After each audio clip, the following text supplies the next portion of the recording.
Magda, buenas tardes, qué gusto saludarte. Oye, cuéntanos por favor, doctor, una pregunta obligada es ¿cómo está avanzando la vacunación en nuestro país hasta este momento? ¿Cómo la ves? Pues mira, depende a quién le pregunte. Siempre que le preguntan las autoridades te va a decir que maravillosamente, porque ya alcanzamos las metas que movieron cuando no habíamos alcanzado las metas. Bueno, dicho de esa manera, pues siempre vamos a ir bien. Sin embargo, hay que reconocer que no tenemos siquiera vacunadas ni cubiertas ni siquiera al 10% de la población y completamente protegidas la población apenas vamos en el 4 y tantos por ciento o algo por el estilo, o sea, falta muchísimo, muchísimo por lograr.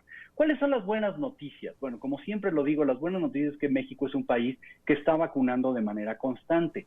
¿Sí? Las otras buenas noticias es que aparentemente se ha venido depurando este sistema de vacunación y estas prácticas relativamente absurdas que vimos en un inicio y el querer utilizar al 100% a las brigadas correcaminos, se nos están quedando atrás y se está intercambiando esto por métodos que vienen de la mano de las autoridades estatales.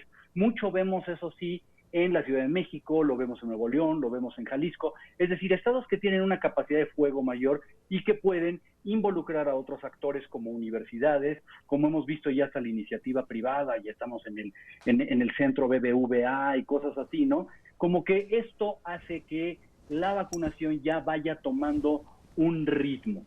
Sin embargo, lo que nos gustaría ver nosotros es una verdadera velocidad de despegue importante en la capacidad que tenemos de vacunar. Yo personalmente, Magda, no soy de los que cree que es que nos faltan vacunas, porque el día de hoy tenemos 6 o 7 millones de vacunas en espera de ser aplicadas. Al ritmo que nosotros estamos aplicando, 250,000 diarias, nos estaríamos tardando cerca de un mes en consumirlas. Es decir, no es que estemos nosotros, vamos a llamarle así, ahorcados por falta de vacunas. Lo que pasa es que creo que la capacidad instalada que tiene el gobierno en esta estrategia, pues le ha quedado chica. Y la solución para acelerar el proceso es invitar a más gente a este proceso de vacunación. Fíjate que qué bueno que tocas esta parte, ¿no? El proceso de vacunación y dices que la estrategia como tal ha quedado chica. A ver, la Secretaría de Salud estima que para el primer trimestre del próximo año, estamos hablando del 2022, todos los habitantes de México ya van a estar vacunados contra el COVID-19. ¿Será posible esta nueva meta impuesta por el gobierno federal? Es posible, pero lo que pasa es que ahora sí ya es insuficiente y te tengo una noticia. Ahora va a ser más insuficiente ahora que la semana entrante Pfizer va a obtener seguramente la autorización del gobierno de los Estados Unidos para vacunar a niños de 12 a 15 años, o sea, adolescentes ya, y cada vez se va a ir bajando más. Esto no está contemplado. El programa de vacunación de México no contemplaba a los menores de 16. Y ahora vemos que esta es una población importante. Los Estados Unidos lo hace para tener una menor preocupación en todas las escuelas que están regresando a clases presenciales y que suena lógico que es lo que deberíamos hacer, por un lado. Por el otro, no queda claro cuánto vaya a durar el efecto de las vacunas. Acuérdate que las vacunas todos los días aprendemos cuánto van a durar y estimamos, según el modelo viral y el modelo de las vacunas, que pudieran durar entre 10 y 14 meses. Pero esto significa que se va a superponer todo y tenemos varios problemas, Magda. Esto es serio. Uno, vamos a terminar de vacunar a la población que no incluye a menores de 16 años hasta el primer trimestre, cuando es muy probable que ya deberíamos estar repitiendo la siguiente vacunación para los que fueron vacunados en diciembre del año pasado, ¿me explico? Es decir, como dicen vulgarmente, se nos va a juntar lo lavado con lo planchado.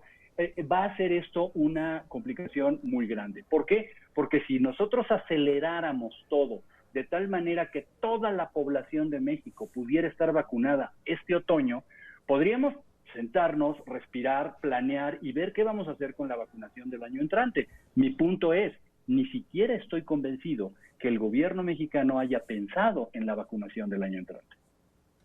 Híjole, y fíjate que esta parte llama poderosamente la atención porque hay que recordar que el gobierno mexicano está planeando que ya para agosto todas las escuelas del país están regresando a clases de manera presencial y me parece que este aspecto cobra especial relevancia cuando estamos hablando de menores de edad. Mira, te lo voy a poner así de sencillo. En Estados Unidos empezaron algunos antes que otros a tener regreso a las escuelas, pero como una iniciativa federal, una vez que comenzó la administración Biden y el doctor Fauci tuvo más capacidad de hacer cosas, lo primero que se planteó es los regresos a la escuela van a ser de manera segura y esto comienza teniendo alumnos vacunados. Ya hay muchas universidades que están pidiéndole en Estados Unidos a los alumnos que se vacunen. Bueno, todos tienen más de 18 años y no van a tener ningún problema, pero lo que están buscando con esta ampliación de la edad de vacunación es que en el otoño, cuando digamos pudieran más abiertamente tener más regresos escolares en Estados Unidos, tener a alumnos vacunados, y en México no lo vamos a hacer así. En México hemos malentendido que solamente vacunando a los trabajadores de la educación tenemos un regreso a clase seguro, y yo personalmente no estoy convencido de ello. No sabemos cuántas pruebas se van a hacer. A los alumnos les van a hacer pruebas de COVID. ¿Qué va a pasar cuando se descubra que alguno de estos alumnos que estás viendo en tu pantalla de repente tenga COVID? ¿Cómo se va a aislar? ¿Cómo se va a detectar? ¿Cómo vamos a detectar y vamos a darle seguimiento a las cosas? Creo que hay muchos hilos que no se han contado. Bueno, regresando al tema de las vacunas, creo que es momento que el equipo, este equipo multidisciplinario que tanto nos dice Hugo López-Gatell, empiece a ver, número uno, que necesitamos acelerar o duplicar la velocidad de las vacunas que tenemos, que estamos aplicando, si queremos realmente proteger a más gente. Y número dos, que esta promesa que todavía hizo ayer en la noche de que muy seguramente lo lograremos en el primer trimestre del año entrante es terriblemente insuficiente. Es como decir que tengo boletos para que lleguemos al minuto 120 del partido. Pues gracias, pero ya acabó. Ahora, dentro de esta información y con el panorama que estamos viendo, doctor, surge una nueva situación por la que estamos atravesando en el país. La llegada de las nuevas variantes del COVID-19, que sin duda ya se habían detectado algunas aquí en México, pues ahora nos encontramos también con que en San Luis Potosí se detecta esta variante que, bueno, ha dejado miles de muertos allá en la India. ¿Qué nos dices al respecto de todo esto? ¿Comienza a complicarse el panorama? En parte, pero mira, hay que ser lo suficientemente claros. Todavía, o sea, oficialmente, no hay puede haber una correlación, pero no es que se pruebe una causalidad de que el gran número de pacientes graves y la enorme mortalidad que está teniendo la India sea directamente relacionada con esta nueva variante. Es un hallazgo que falta probar. Sin embargo, creo que la obligación que se tiene es la de ser cautelosos y precisamente realizar más pruebas. Y una de las cosas que no estamos haciendo en México, ya es una tradición, es pruebas. O sea, necesitamos incrementar el número de pruebas para poder saber cuál ha sido la incidencia que tuvieran estas variantes, sobre todo en estos casos. Si seguimos con la política de solamente realizarle pruebas a la gente que llega a una instalación donde hay pruebas y que son sintomáticos, pues vamos a estar captando muy poco. Esto para iniciar. Ahora, ¿qué es lo que nos pudiera ayudar aquí?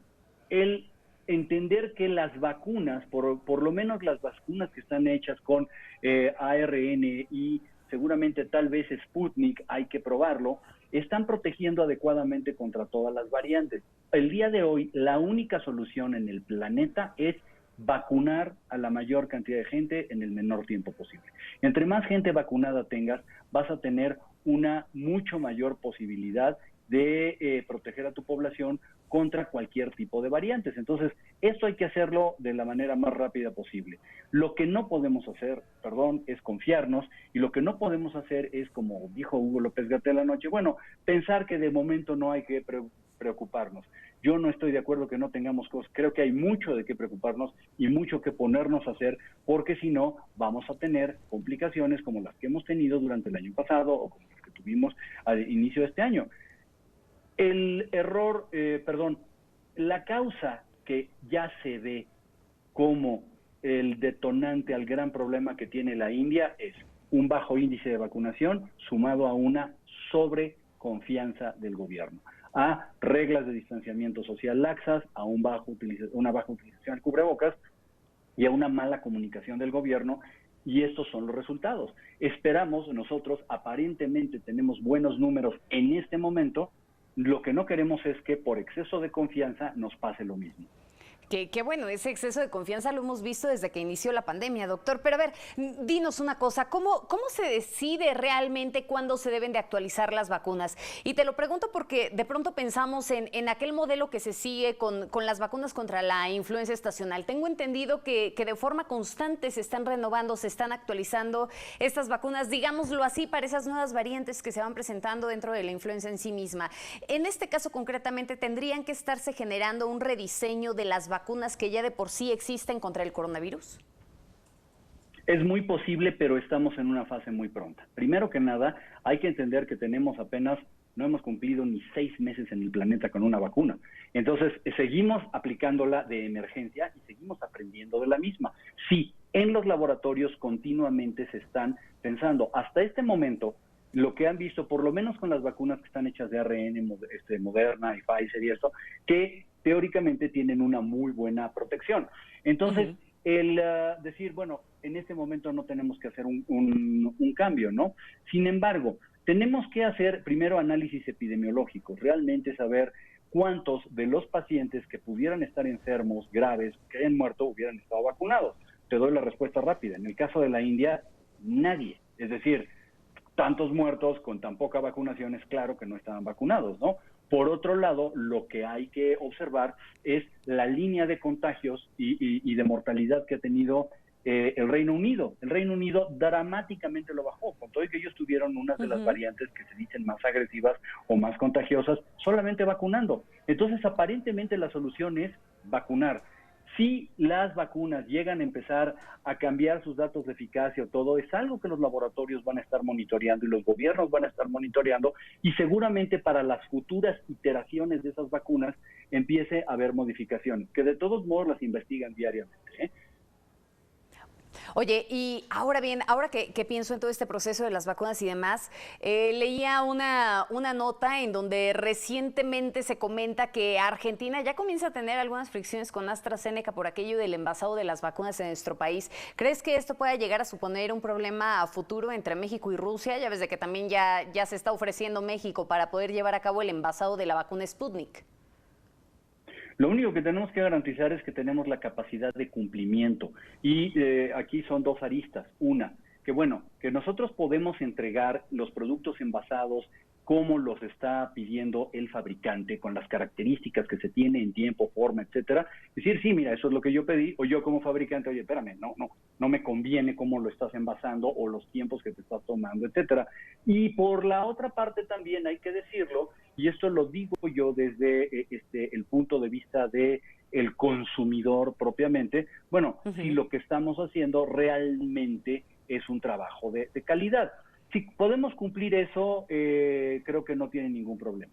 Como digamos, algo que ya hemos hecho antes ha sido el fabricar vacunas de otros tipos. Es decir, el envasado normalmente es un proceso que México lo hace bien con los biológicos. Aquí tenemos otro tipo de problemas logísticos por la gran cantidad de viales que se requieran y la capacidad de adquirirlos, etcétera. Pero México tiene instalaciones y tiene gente profesional que sabe hacerlo bien. Habrá que ver entonces que cumplamos de acuerdo a esos estándares. Déjame darle un poco la vuelta a este tema, y ahora a propósito también del accidente que ocurrió en la línea 12 del metro. Veía a través de las redes sociales que muchos médicos han alzado la voz, doctor, porque ellos mencionan cuál es la importancia de los cuerpos de emergencia justo ante tragedias como las que ahora vive la Ciudad de México directamente, ¿no? Y la importancia de poder ser vacunados. ¿Qué nos dices en torno a este tema? Qué bueno que me lo dices, Magda. Yo personalmente, yo fui paramédico durante muchos años. Tengo amigos, tengo hermanos entrañables que son primeros respondientes, que trabajan en emergencias y que no han sido vacunados. Yo personalmente, yo me contagié de hepatitis B en una época en la que ni guantes usabas. Yo sé de los contagios que tienes trabajando en el campo. Entonces, lo que es verdaderamente inhumano y es vergonzoso es que nuestros primeros respondientes, policías, bomberos, paramédicos, no hayan estado en las primeras fases de la vacunación, no importando en dónde trabajan. Sí, sabemos que el personal de la Cruz Roja Mexicana pagado, que no los voluntarios necesariamente.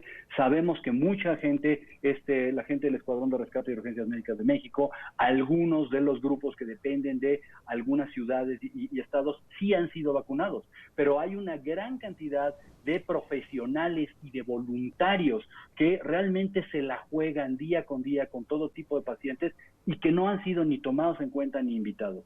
Yo creo que eso es algo que nos debe de llenar que nos debe molestar bastante y que debemos apoyar muchísimo. Vemos cómo esta gente se juega la vida cada vez que va a tratar de ayudar. Ellos estuvieron ahí en los 2 grandes terremotos que ha tenido México. Ellos están ahí cada vez que los necesitamos. Ellos pueden entrar a un edificio en llamas para sacarnos y nosotros no tenemos la capacidad de protegerlos. Creo que es algo muy vergonzoso. Allá ese es un pendiente muy grande que tenemos con ellos.